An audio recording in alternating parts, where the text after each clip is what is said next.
Aujourd'hui, nous n'allons pas voir 1, ni 2, ni 3 principes, mais 9 principes pour te faire des amis et gagner leur confiance. Les conseils que je vais te donner ont participé au succès de l'un des hommes classés les plus riches au monde en 2008. Alors non pas que tu veuilles peut-être devenir riche, mais si ces conseils ont permis à cet homme de gagner la confiance de certaines personnes, ils seront valables pour toi si tu veux simplement te faire des amis en tant que haut potentiel ou si tu veux communiquer de manière persuasive.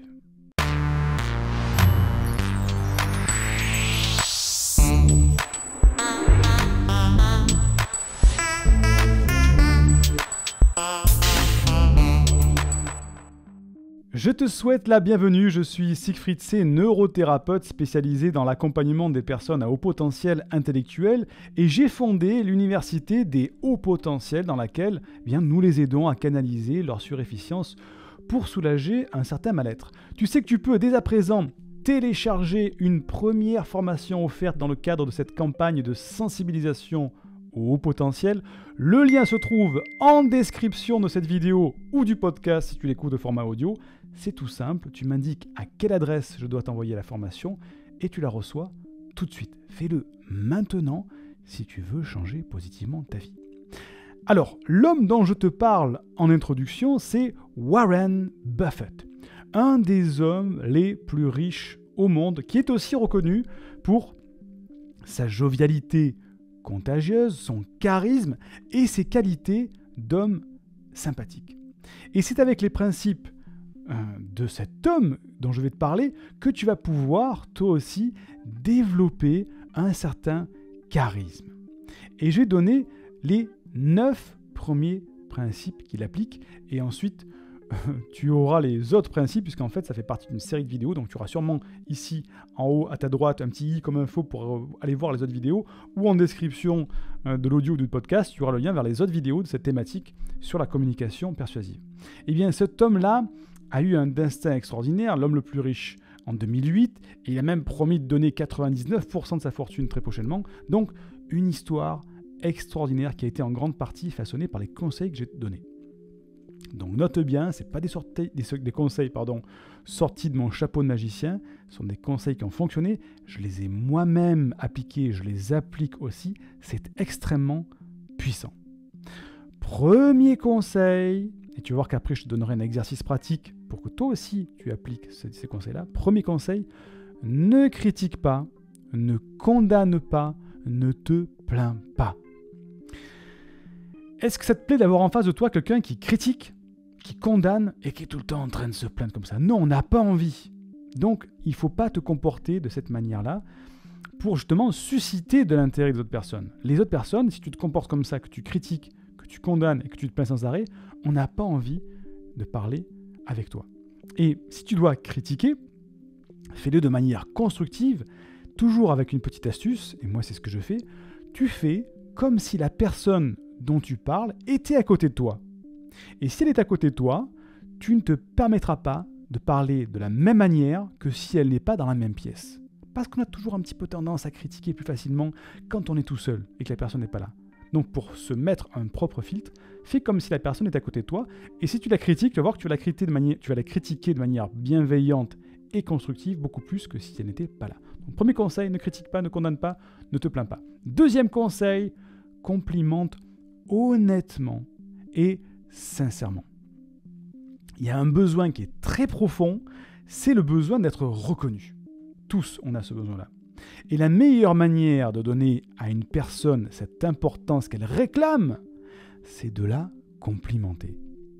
Mais il ne s'agit pas de pratiquer une flatterie grossière, qui peut être parfois dangereuse, parce que si tu fais une flatterie et qu'on le sent, ça va aller dans l'effet inverse. Mais il s'agit d'une nouvelle attitude que tu dois avoir, une nouvelle attitude psychologique, mentale, une nouvelle manière de vivre, c'est-à-dire d'aller chercher chez les autres leurs qualités et les complimenter sincèrement, leur faire part de ton admiration que tu as par rapport à ces qualités.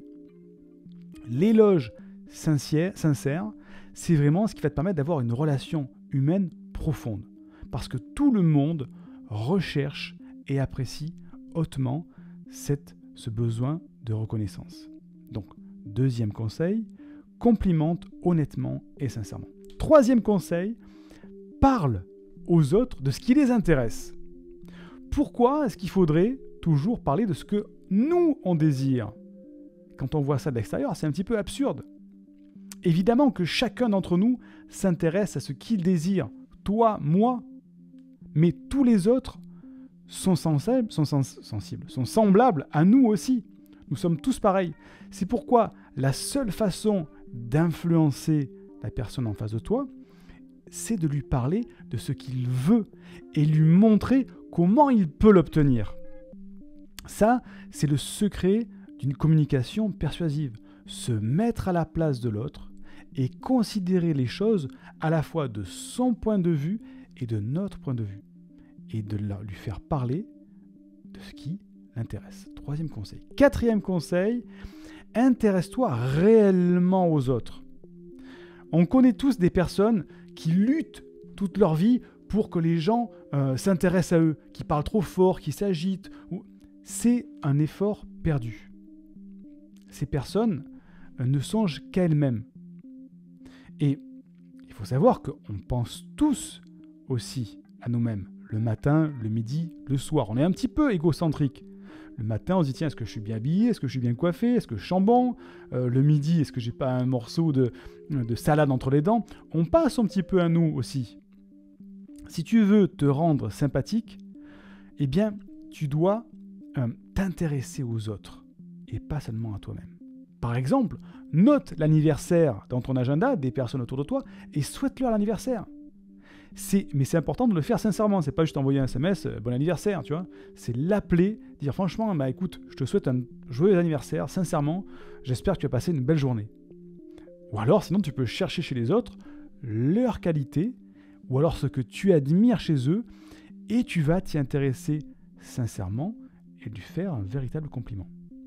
Ça, c'était le quatrième conseil. Cinquième conseil, et ça, c'est un des plus puissants, il faut avoir le sourire.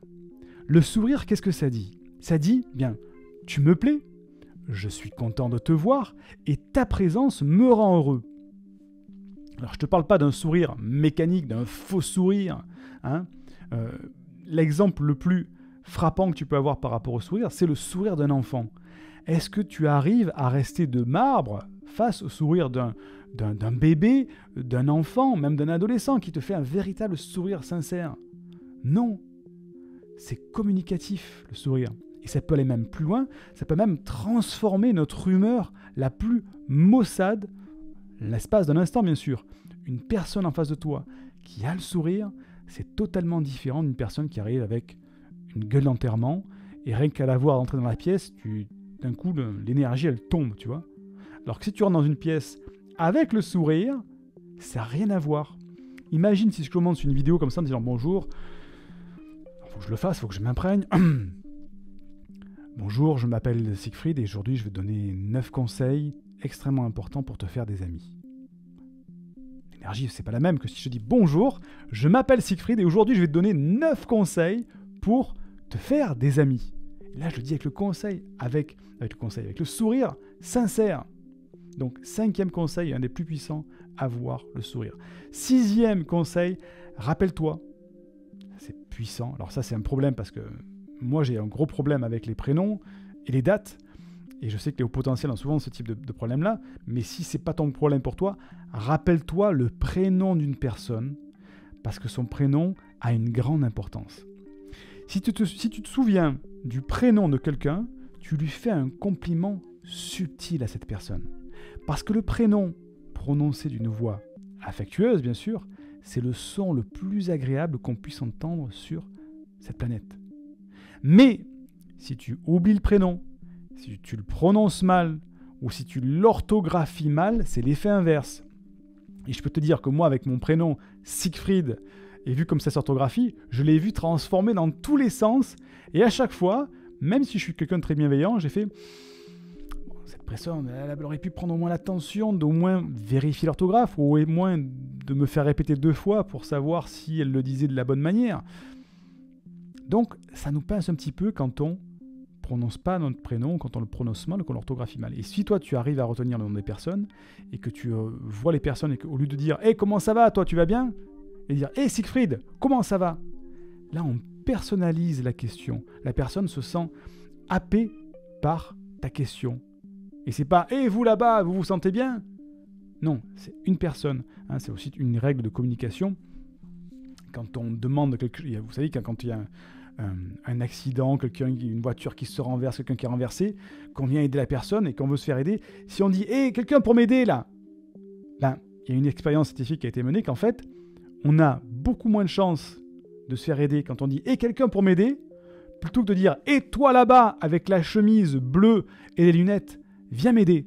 Parce qu'on nomme la personne précisément, la personne se sent concernée et elle va venir. Donc, rappelle-toi du prénom des personnes.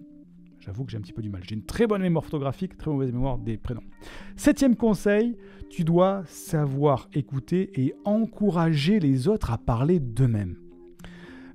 Pour convaincre et mener à bien un entretien avec une personne, il n'y a aucun mystère. Pour conquérir la sympathie de quelqu'un, le mettre de bonne humeur et le rallier à ta cause, il faut lui accorder ton attention exclusive lorsqu'elle parle. Il n'y a rien de plus flatteur. Hein, parce que quand quelqu'un te parle et que tu regardes un peu par derrière son épaule comme ça, ou que tu regardes ton téléphone, ou que tu regardes et puis après tu regardes derrière, ou tu regardes ton truc, ouais, de quoi tu me parles? Ouais, d'accord, d'accord. Ça marche pas.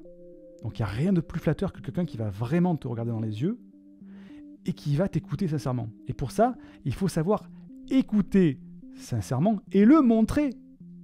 Il faut le montrer. Et si à l'inverse, si tu veux savoir comment faire pour que les gens te fuient, se moquent de toi ou te détestent, eh bien tu fais tout l'inverse. Tu n'écoutes personne et tu parles toujours de toi-même. Mais si tu tiens à ce que ta conversation soit appréciée, tu dois savoir écouter. Et pour ça, pose des questions stimulantes, agréables, interroge-les sur leur vie, sur ce que fait la personne. Même si parfois ça ne t'intéresse pas au premier abord, tu vas voir qu'en questionnant les personnes, déjà peut-être que ça va devenir intéressant pour toi, et peut-être qu'après ça va devenir de plus en plus intéressant et ça va même déboucher sur d'autres choses. Hein? Bon, ça m'est souvent arrivé, dans certains événements, de dire « alors qu'est-ce que tu fais? C'est quoi ta passion, toi ?» Bah, moi, ma passion, c'est de faire des maquettes en collant des allumettes. J'avoue que c'est pas ma passion. Hein. Bon, je rigole parce que c'est un exemple tiré du film Un dîner de cons, où la personne, elle colle des allumettes et elle fait des maquettes comme ça. Il n'y a rien de très intéressant. Mais là, si on va plus loin, qu'on passe le cap, on dit oh, tu colles des allumettes. Alors pourquoi tu fais ça? Parce que je trouve que la personne va rentrer dans des explications. Ok, mais quel type d'allumettes tu utilises? Est-ce qu'il y a des allumettes spéciales? Comment on fait? Est-ce qu'il y a une colle pour ça? Et là, en posant des questions, tu vas stimuler la personne en face de toi, qui va se dévoiler, et tu vas rentrer dans une relation qui peut-être au début ne t'intéresse pas, mais en tout cas, la personne va s'intéresser à toi, et peut-être que toi, au bout d'un moment, tu vas dire « Wow, mais en fait, c'est vachement intéressant, je ne savais pas qu'il existait différentes catégories d'allumettes, et que les colles, etc. » Bref, tu vas rentrer en sachant écouter les personnes, tu vas rentrer dans une communication persuasive. 8e clé, parle à ton interlocuteur de ce qui l'intéresse. Pour trouver le chemin du cœur d'une personne, il faut lui parler de ce qu'il aime le plus. C'est-à-dire que si tu arrives à découvrir ce qui intéresse quelqu'un, ce qui le passionne, tu n'as plus rien à faire après. Tu te détends et tu l'écoutes avec intérêt, comme je t'ai dit, pendant qu'il t'expliquera tout ce que tu veux savoir. Hein, on reprend l'exemple de coller des allumettes pour en faire des maquettes, mais tu peux, d'autres personnes qui ont des choses bien plus intéressantes, bien sûr, mais tu vas voir que quand tu lances quelqu'un sur une passion, sur quelque chose qu'il aime, il va plus s'arrêter de parler, et au bout d'un moment, il va dire « Wow, cette conversation était super intéressante, enfin quelqu'un qui m'écoute, de quelque chose dont j'ai envie de parler. » Et voilà. Et tu vas voir que dans ton entourage, dans tes collègues de bureau, dans tes amis au sport, etc., eh bien, parfois, des passions qui n'ont osé rêver de la personne, et si tu les lances sur ce sujet-là, eh bien, ça va être un flux de paroles incessant parce qu'ils vont être contents de parler avec toi. Et là, ça devient de la communication persuasive parce qu'en plus, comme tu les écoutes, ils vont être beaucoup plus attentifs à ce que tu as à leur dire. 9e et dernier conseil pour la communication persuasive, fais sentir aux autres leur importance et fais-le sincèrement. Parce que tu es comme tout le monde, tu hais les flatteries qui sont lourdes, mais tu es comme moi, tu adores les éloges sincères, tu veux être honoré, encouragé, complimenté. On aspire tous à ça. Donc, fais-le aussi à la personne à qui tu parles en face de toi. Fais-lui sentir qu'elle a de l'importance et que tu le fais sincèrement par rapport à un compliment, par rapport à un encouragement, tu vois. Et pas de flatterie, oui, oh, aujourd'hui, oh, tu es en forme avec ton tailleur. Là. Bon, ça, c'est lourd, ça. Non, mais je sais que dans ton comportement, l'autre jour, par exemple, tu allais parler à Pierre qui ne sentait pas bien. On sent que tu as quelque chose de bon au fond de toi. Et franchement, je suis honnête de le dire parce qu'on manque un petit peu de bienveillance dans ce monde-là. On complimente, on encourage de manière bienveillante et sincère. Donc, si je résume ces 9 conseils, ne critique pas, ne condamne pas, ne te plains pas, complimente honnêtement et sincèrement, motive souvent pour faire ce que tu proposes, intéresse-toi réellement aux autres, et le sourire, en plus c'est un signe d'estime de toi et ça donne du charme, du charisme. Rappelle-toi le prénom d'une personne, où tu saches écouter et encourager les autres à parler d'eux-mêmes. Parle à la personne en face de toi de ce qui l'intéresse et fais-lui sentir son importance et fais-le sincèrement.